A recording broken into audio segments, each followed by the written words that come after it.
सूर्या बिंदाणी गाँ कोड़ीगणा जो आज भयावह अग्निकांड घटला कारण कौन माने कौन अग्निकांड घटला? हाँ सार आम तो खटिया लोक सका पलैते काम धंदा करने से घर रोषे बसई करुले हठात घर उपरू माने निया बाहरला। केते फैमिली रहउतिले टोटल? टोटाल 17टा फैमिली। 17 फैमिली। केते कोन खेती केते कोन हिची?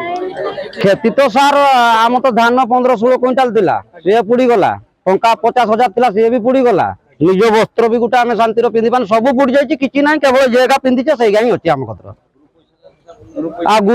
लोन फोन पैसा उठे सब से गाई पुड़ी गला सब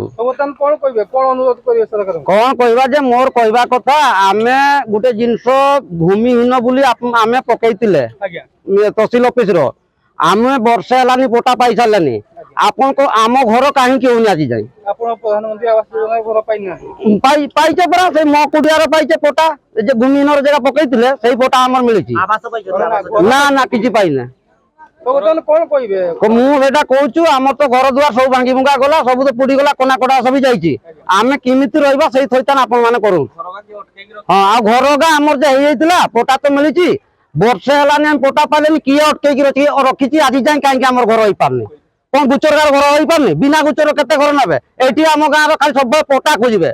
माने सब पोटा दरकार पोटा नहने तुम घर हो पार ना ताने आम सरकार कहीं आम माने लोक नुहे शुण सरकार भी पारुनी घर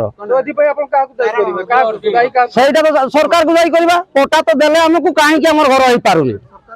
सरकार गेडी जा करियो सरपंच नेता माने अछंती कानू बाबू आम पंचायत रो सरपंच जी किए कानू बाबू। अच्छा वर्तमान आपण घटनास्थल रे विधायक पहुंचती सरपंच मंगल सिंह को स्थानीय एमएलए एमपी प्रशासनिक अधिकारी के पहुंचंती वर्तमान सुधा काहे सर मु तो सिमती कि देखि पारनी काकी आसीथिबे नै मु जानि पारनी के केटा।